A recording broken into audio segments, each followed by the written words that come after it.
Di sebuah pasar tradisional di kawasan Bekasi yang selalu ramai oleh hiruk-pikuk warga dan pedagang, kericuhan mendadak pecah di tengah hari. Suara bentakan keras disertai suara barang-barang pecah mengundang perhatian semua orang. Seorang prajurit TNI bernama Serda Aditya, yang saat itu hanya sedang membeli perlengkapan dapur untuk ibunya, tiba-tiba dikeroyok oleh sekelompok preman lokal. Mereka dikenal sebagai kelompok preman Macan Hitam, dipimpin oleh sosok arogan dan brutal bernama Bagas. Mereka merasa tersinggung hanya karena Aditya tak sengaja menyenggol salah satu anggotanya. Meski Aditya sudah menjelaskan dan mencoba menghindari konflik, para preman tetap beringas. Dalam hitungan detik, ia dikeroyok, dipukul bertubi-tubi, dan tubuhnya tergeletak bersimbah darah di antara sayur mayur yang berserakan. Warga sekitar hanya bisa menonton dengan ngeri, takut ikut menjadi korban keganasan para preman. Kabar pengeroyokan itu cepat tersebar hingga ke markas tempat Aditya bertugas, yaitu Batalion Infanteri 203 Arya Kemuning. Komandan Batalion, Mayor Raka, murka mendengar bahwa salah satu prajuritnya dipermalukan dan diperlakukan seperti penjahat. Dalam situasi normal, tentara memang harus taat prosedur hukum, namun kali ini emosi sudah memuncak. Aditya bukan hanya prajurit biasa, ia adalah sosok yang dikenal disiplin, ramah, dan sangat dihormati karena keberaniannya dalam berbagai operasi militer sebelumnya. Ketika rekan-rekannya melihat kondisi Aditya yang terbaring lemah di rumah sakit dengan luka parah di kepala dan tulang rusuk patah, api kemarahan pun menyala. Tanpa menunggu panjang, satu unit kecil pasukan khusus dari Yonif 203 yang memiliki keahlian tempur jarak dekat dikirim untuk melakukan pendekatan terhadap kelompok Macan Hitam malam itu. Ganggang sempit yang biasa menjadi sarang kelompok preman mendadak sepi. Orang-orang merasa ada hawa dingin yang mencekam. Gerak-gerik mencurigakan mulai muncul di sekitar markas Macan Hitam yang terletak di belakang pasar. Pasukan khusus itu bergerak dalam senyap, menyusup satu persatu seperti bayangan dalam kegelapan. Mereka mengenakan pakaian sipil, tapi di balik jaket mereka tersimpan kemampuan mematikan.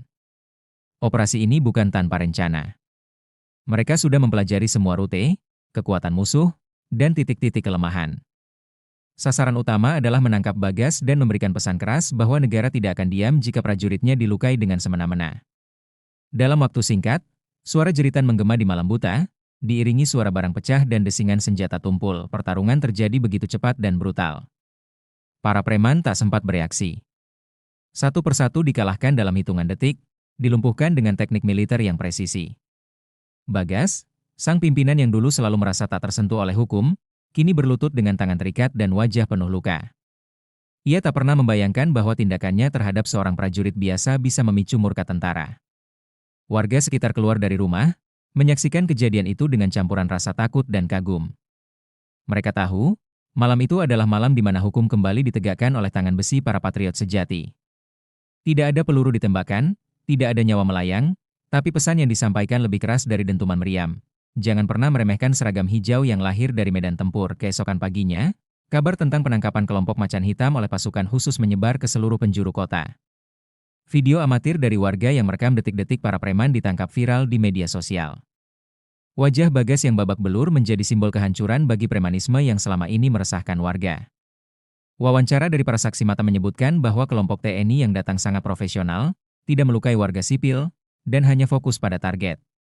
Pemerintah daerah dan aparat kepolisian pun mengapresiasi tindakan cepat yang dilakukan pihak militer. Dalam konferensi pers, Pangdam Jaya menyampaikan bahwa TNI tidak pernah mencari masalah, tapi jika rakyat atau prajuritnya diganggu, maka mereka akan bertindak tegas. Pernyataan itu menjadi viral dan didukung penuh oleh netizen. Di sisi lain, Serda Aditya perlahan mulai pulih. Meski masih dirawat intensif, semangatnya tak pernah padam. Ia menerima kunjungan dari rekan-rekannya, para perwira, bahkan warga pasar yang dulu hanya bisa dia menyaksikan ia dipukul. Tangis haru mewarnai pertemuan itu. Seorang ibu penjual sayur bahkan mencium tangannya dan meminta maaf karena tak bisa menolong saat kejadian. Aditya hanya tersenyum dan mengatakan bahwa bukan mereka yang bersalah, melainkan sistem yang terlalu lama membiarkan premanisme tumbuh. Dari ranjang rumah sakit itu, ia bertekad untuk sembuh dan kembali berdinas demi melindungi rakyat kecil. Sosoknya menjadi simbol harapan dan keberanian, bukan hanya bagi rekan-rekan sesama prajurit, tapi juga bagi warga sipil yang selama ini hidup dalam bayang-bayang ketakutan. Peristiwa itu menjadi titik balik besar di kota tersebut. Preman-preman lain mulai menghilang satu persatu, banyak yang kabur keluar daerah atau bahkan menyerahkan diri kepada polisi karena takut mengalami nasib yang sama seperti Bagas. Para pedagang mulai bisa bernapas lega, tak lagi harus membayar uang keamanan atau takut barang dagangannya dirampas. Kehadiran TNI pun semakin dihargai.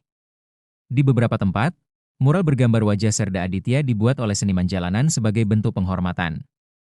Bahkan beberapa sekolah mengundangnya secara simbolik, melalui rekaman video, untuk memberikan motivasi kepada siswa tentang keberanian dan keteguhan hati. Dari sebuah peristiwa kelam, lahirlah sebuah gerakan moral, bahwa negara ini masih punya taring, dan rakyatnya tidak sendiri. Tahun berikutnya, Bagas dan anggota Macan Hitam resmi divonis belasan tahun penjara atas tindakan kriminal, pemerasan, dan pengeroyokan terhadap aparat negara.